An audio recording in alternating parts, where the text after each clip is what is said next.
like a Hellcat.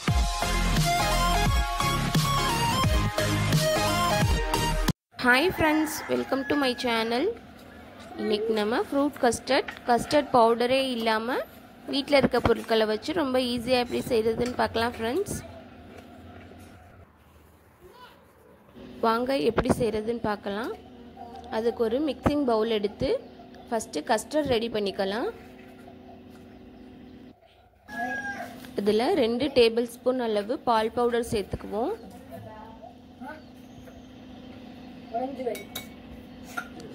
அதுக்கப்புறம் 2 table spoon cornflour சேர்த்துக்கலாம்.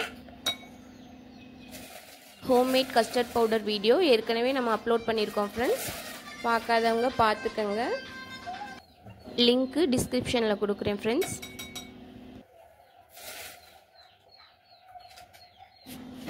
Custard powder light yellow கலரில் இருக்கும் ஃப்ரெண்ட்ஸ்.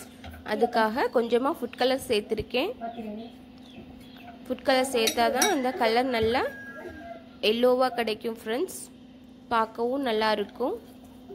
அதுக்கப்புறம் ஒரு 100 ml பால் சேர்த்துருக்கேன். இது காய்ச்சாத பால் தான் ஃப்ரெண்ட்ஸ். அதை சேர்த்து நல்லா மிக்ஸ் பண்ணிடுவோம். பாருங்கள், மிக்ஸ் பண்ணியாச்சு. 1/2 லிட்டர் பாலில் 100 ml பால் இது கலக்கிறதுக்காக எடுத்துட்டேன். இப்போ இதில் நான் வெனிலா ஃப்ளேவர் செய்ய போகிறேங்கிறதுனால வெனிலா எசன்ஸ் சேர்த்துருக்கேன் ஃப்ரெண்ட்ஸ். உங்களுக்கு என்ன ஃப்ளேவர் பிடிக்குமோ அந்த ஃப்ளேவர் சேர்த்துக்கங்க. கஸ்டர்ட் பவுடர் டிஃப்ரெண்ட் ஃப்ளேவர்ஸில் கிடைக்கிது. நம்ம சேனலில் இன்னும் நீங்கள் சப்ஸ்கிரைப் பண்ணலைன்னா சப்ஸ்கிரைப் பண்ணி கூடவே பெல் பட்டனை கிளிக் பண்ணிக்கோங்க ஃப்ரெண்ட்ஸ். பெல் பட்டனில் ஆல்ங்கிற ஆப்ஷனை செலக்ட் பண்ணிக்கோங்க. 1/2 லிட்டர் பாலில் மீதம் இருக்க 400 ml ஊற்றி அடுப்பில் போட்டிருக்கேன் ஃப்ரெண்ட்ஸ். பால் நல்லா காயட்டும். பாலில் தண்ணி எதுவும் சேர்க்கக்கூடாது ஃப்ரெண்ட்ஸ். அப்போ தான் நல்லா க்ரீமி டெக்ஸ்சரோடு கிடைக்கும்.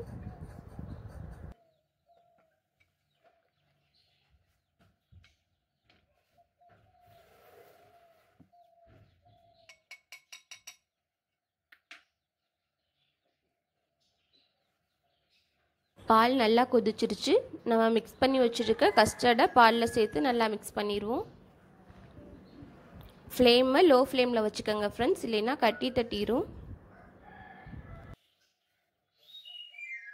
கஸ்டர்டுக்கு தேவையான அளவு சுகர் சேர்த்துக்குவோம். நான் சுகர் பவுடராக சேர்க்குறேன் ஃப்ரெண்ட்ஸ்.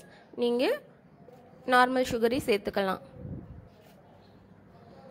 ஒரு 5 டேபிள் ஸ்பூன் சுகர் சேர்த்துருக்கேன். உங்களுக்கு எந்த அளவு சுகர் தேவையோ அந்த அளவு சேர்த்துக்கோங்க.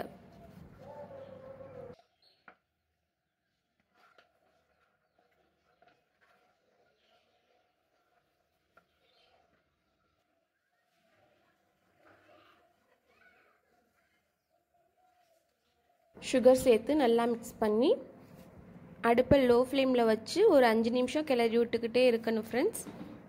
நம்மளுக்கு தேவையான கன்சிஸ்டன்சி வர்ற வரையும்.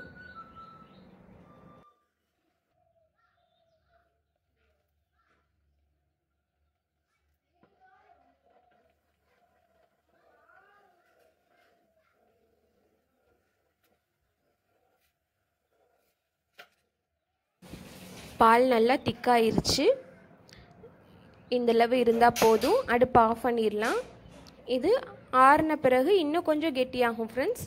அதனால் இந்த ஸ்டேஜ்லேயே அடுப்பு ஆஃப் பண்ணிடலாம். இப்போ ஃப்ரூட் கஸ்டர்டுக்கு தேவையான ஃப்ரூட்ஸை கட் பண்ணி எடுத்து வச்சுருக்கேன் ஃப்ரெண்ட்ஸ். மாதுளம்பழம், க்ரீன் கிரேப்ஸ், பிளாக் கிரேப்ஸ், ஒரு பனானா, ஒரு ஆப்பிள், எல்லாத்தையும் இந்த மாதிரி கட் பண்ணி எடுத்து வச்சுருக்கேன். நம்ம கஸ்டர்ட் நல்லா ஆறிடுச்சு. அதில் நம்ம கட் பண்ணி வச்சுருக்க ஃப்ரூட்ஸை சேர்த்துக்குவோம். இந்த மாதிரி ஃப்ரூட் கஸ்டர்ட் செஞ்சு கொடுத்தீங்கன்னா ஃப்ரூட்ஸை சாப்பிடாத குழந்தைங்க கூட ரொம்ப விரும்பி சாப்பிடுவாங்க ஃப்ரெண்ட்ஸ். அந்தளவுக்கு இது டேஸ்ட்டாக இருக்கும்.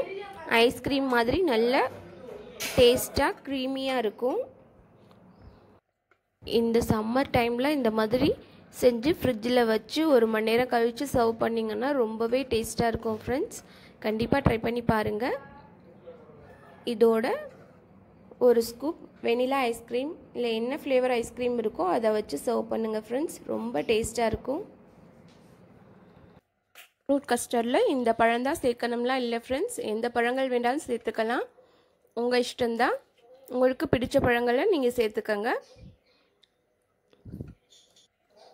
இதை இப்போ பவுலுக்கு ட்ரான்ஸ்ஃபர் பண்ணிடலாம். இதை அப்படியே ஒரு 1 hour ஃப்ரிட்ஜில் வச்சுருந்து அதுக்கப்புறம் சர்வ் பண்ணிக்கலாம் ஃப்ரெண்ட்ஸ். இந்த வீடியோ உங்களுக்கு பிடிச்சிருந்தா லைக் பண்ணுங்கள், ஷேர் பண்ணுங்கள், மறக்காமல் சப்ஸ்கிரைப் பண்ணுங்கள். தேங்க்யூ.